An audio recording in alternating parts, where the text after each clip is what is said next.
Alrighty boys, welcome back once again to another video. How you guys doing? Guys, today we're going to be taking a look at the entirety of the Europa weapon set introduced into Destiny 2 with the Beyond Light expansion. We're going to be going over all of the roles and individual god roles for these weapons, so it's basically going to be multiple videos in one today. For those of you guys that don't know how to get your hands on these weapons, talk to Varix on Europa and do the Empire hunts as well as the individual quests that you can find on the second tab. If you do not see those individual quests, make sure that you do Europa Explorer 1, and then those will unlock for you and you'll be able to farm these weapons to your heart's content. The fact that you can farm these weapons is a very good selling point into actually getting your hands on them, as it's actually not all that hard to get god rolls for them, seeing as they're not in something like the world loot pool. Now before we do jump into it, I just want to go ahead and remind you guys of the only sponsor of this channel, G Fuel. My discount code is code NUT, which will give you 10% to 30% off, and all the proceeds go to St. Jude Children's Hospital when using my code on the website. So if any of you guys are looking for a little bit of an energy boost for your Destiny 2 grinding needs, then G Fuel may have you covered. But let's go ahead and jump into the video and talk about every single one of these weapons, starting off with one of my personal favorites, Arctic Haze. Now this weapon right here is of the rapid fire frame auto rifle archetype, so it's going to have a round per minute of 720, very similar to the Reckless Oracle. Before we even jump into the roles of this weapon, it actually stands out in a pretty substantial way just from the element alone. For those of you guys that don't know, this is only the second auto rifle in the game that we can currently use in high-end activities that is of the solar element. The only other one is the Summoner, which only comes from Trials of Osiris, and I know that not everybody is going to be playing that. Taking a look at the roles for the actual Arctic Haze, you can already see that Bungie's trying to step away from the, traditional outlaw rampage or swashbuckler type roles, as that is something that Bungie did point out with Beyond Light's expansion. So we definitely do have quite a bit of different perks on this weapon. We have stuff like Outlaw, Triple Tap, Subsistence, and Killing Wind, and stuff like Vorpal, Thresh, Dragonfly, Elemental Capacitor, Eye of the Storm, stuff like that. For me personally, if I were to go with a role on this weapon, I'm personally looking for something like Triple Tap and Thresh. Triple Tap, of course, is just going to keep the longevity in my magazine the more that I shoot something in the head, and then Thresh is going to actually give me some super energy. Vorpal wouldn't be a bad idea either if you're kind of using your weapon to, just pick away at a boss's health just a little bit. Getting that extra damage would be nice. And if you're someone who doesn't really care for Triple Tap and wants to actually reload your magazine just from killing things, then Subsistence might be the perk for you, although I'm not exactly the biggest fan of having my reserves taken away.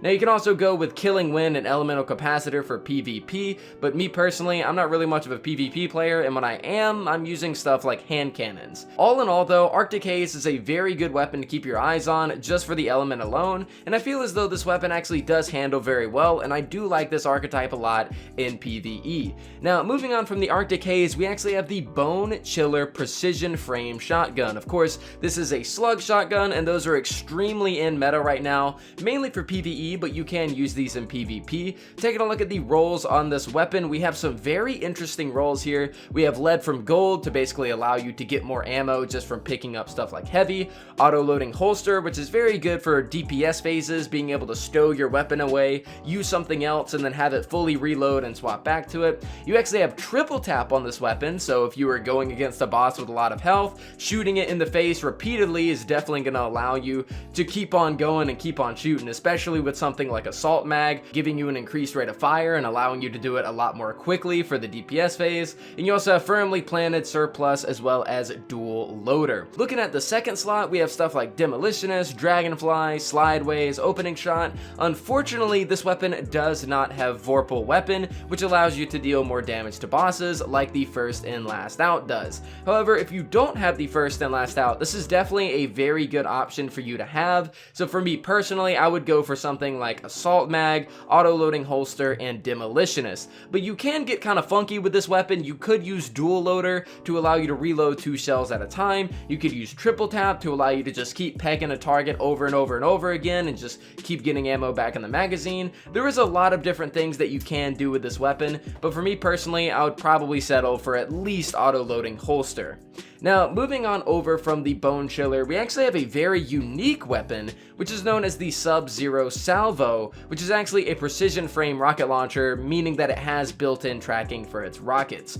The reason that this weapon is extremely different is the perks. Taking a look at the perks, for the first slot, you actually have the likes of Ambitious Assassin, allowing you to overflow the magazine depending on how many enemies that you kill. So if you shoot a rocket and kill a group of enemies, you'll actually be able to shoot 2 rockets without needing to reload for the next time. Taking a look at the second slot, we actually have a new perk known as Chain Reaction, which means that each final blow with this weapon will create an elemental damage explosion. If we were to pair that with the magazine of alloy casing, which is going to give it faster reload, and maybe even a perk like reserves on your armor, you can use this weapon for massive ad clear. I honestly wouldn't end up using the impact casing magazine, which is going to give us more damage on a direct hit, because with this rocket launcher and rocket launchers in general, you're not really using them to damage bosses. So going with alloy casing, Ambitious Assassin, and Chain Reaction, you can actually get a pretty nasty combo for some ad clear, making this rocket launcher probably one of the best in the game, especially seeing as most legendary rocket launchers are extremely out of meta. Now, moving on from the Subzero, we have the high albedo kinetic sidearm, and this sidearm right here is a 3-burst, and just to let you guys know, you don't really see kinetic 3-burst sidearms all that often. This one right here is a very unique weapon, and it absolutely shreds in PvE. If you take a look at the perks, we have the likes of Killing Wind, Full Auto, Ambitious Assassin, Threat Detector, even Surplus at the bottom. Taking a look at the second slot, we have Wellspring, Demolitionist, High Impact Reserves, and everything like that.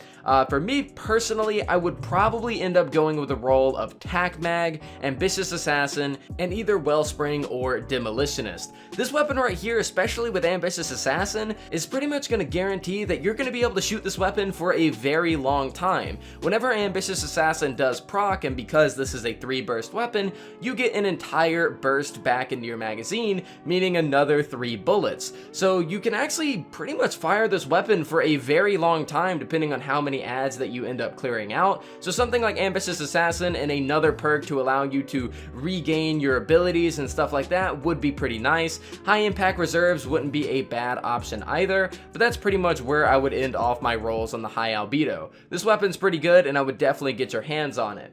Now, moving on from that, we have the Thermal Erosion Machine Gun, and I've heard a lot of people say that they really do like this weapon. I personally am not the biggest fan of rapid fire machine guns, but this weapon right here is pretty decent. Taking a look at the perks, we have the likes of Quick Draws and Moment, Hipfire Grip, and Field Prep. Honestly, I would just go for Field Prep in the first actual slot. That way you're able to have a lot more ammo reserves and a faster reload and whatnot. Taking a look at the second slot, we have Demolitionist, Dragonfly, Wellspring, even Dynamic Sway and Tap the Trigger for things like PvP. For me personally, probably would go with something like Demolitionist or Wellspring. I 100% do not recommend using this weapon in PvP. I've done it before, and honestly, you run out of ammo way too quick. It is a laser beam, and you can absolutely destroy people with it, but you run out of ammo so insanely fast that honestly, I would not use this weapon if you're in the Crucible. It is a pretty decent machine gun overall, but me personally, not going to be one that I'm going to be farming. Now, speaking of that, maybe a bit of a controversial pick here in terms of my opinion, but next, let's go and take a look at the Hailing Confusion Pulse Rifle. This is of the adaptive frame, and it's kinetic, and honestly, I don't really care for this gun all that much, and I think the main reason would be the actual perk selection. I feel as though the weapon feels really good to use. It does feel like it puts out a decent amount of damage, and it has some really nice handling on it, but honestly, I just can't really get behind the weapon because of the perks. It just doesn't really feel all that good to use. Taking a look at the perks, we have the likes of Surplus, which is going to give us more handling, reload, and stability for every charged ability that we have. We have things like Outlaw, as well as Zen Moment towards the bottom. In the second slot, we have Demolitionist, Wellspring, Full Auto, stuff like that. Honestly, if I were to go for a roll here, it would probably be either Outlaw, Surplus, as well as something like Demolitionist and Wellspring. Wellspring and Surplus are definitely going to play off of each other, but I'm not really a big fan of this weapon as far as perks go. It really lacks on the perks, and if it had something like a damage perk, it would be so much better, but I really can't get behind the Hailing Confusion. Maybe in PvP it can be pretty decent with something like Outlaws in Moment and Elemental Capacitor, something like that would be pretty good for you, but honestly, not really one that I would personally use. Now we're getting to the bottom of our list. We have the last two weapons, starting off with the Coriolis Force. This weapon right here is a fusion rifle, meaning that it's not very good. However, it is very unique in the sense that, unlike other fusion rifles, this weapon actually shoots horizontally instead of vertically. But this thing right here, this little bit of a unique trait, also basically makes it worthless in PvP because it's harder to hit an enemy with all of your bolts. But taking a look at the rolls, I would personally go with something like Liquid Coils on this weapon, Feeding Frenzy, and probably something like Thresh. You are not going to be using this in PvP, and honestly, you probably shouldn't be using it in PvE either. It's a really fun weapon, it's really cool. It did have a bit of an exploit towards the beginning of the season, allowing it to get a lot of ammo at once, but I do believe that's been patched. This weapon right here honestly isn't really much to write home about, other than the fact that it's just barely a little bit different than the rest. And finally, moving on to the last of the Europa weapons, we have the Biting Winds Combat Bow. Now, this weapon right here, it's a bow, you know, and it is good at what it is because, you know, it's a bow, but honestly, it's just nothing extremely all that unique to me. It does have a really cool perk combination of something like Rapid Hit and Swashbuckler, which can be very, very fun, but honestly, I'm just not the biggest fan of this bow, or really mini bows in general. I mean, normally, once you get your hands on one good bow with a good god roll, you're not really going to be looking at any of the other ones. And Biting Winds, taking a look at the perk rolls, it does have some pretty nasty synergy for maybe something like PvP, with something like Killing Wind especially, maybe even Moving Target if that's your thing. But honestly, I'm not a really big fan of it. The perks don't really do it for me. It's a bow, it's very similar to a lot of other weapons in the game, and Biting Winds, it just isn't one of my favorites. But guys, that's going to end off the list of all the Europa weapons and the rolls that will come with them, and stuff that you might want to keep your eyes out for. Honestly, the Europa weapons are pretty good. Taking a look back at Arctic Haze with the element that it has, as well as some pretty decent perk rolls and the archetype that it's in, Bonechiller being completely in meta right now because of the slug shotties and being a very good alternative if you don't already have one, Subzero Salvo being a rocket launcher that actually is pretty unique and can find itself useful, and things like High Albedo being like the first kinetic sidearm that shoots a 3 burst, and having some pretty nasty perk rolls on that as well. We also have, you know, some honorable mentions like Thermal Erosion and Hailing Confusion, but those honestly aren't exactly too high on my list because I don't really care for them comparatively to other weapons. But guys, let me know what you guys think down in the comments down below of this video and everything that we talked about. I hope that you guys did enjoy the little bits of editing that I did as far as presenting the weapon and presenting the perk rolls to kind of, you know, give the text a little bit of weapon theme, kind of making it themed around the weapon and making things look a little bit more spiffy whenever I am discussing the rolls that you can get on them. Let me know what you guys thought of the video down in the comments down below. Thank you guys so much for watching. I really do appreciate it. Make sure to leave a like on the video if you did like it, dislike if you did not, subscribe if you're new, and I'll see you all next time.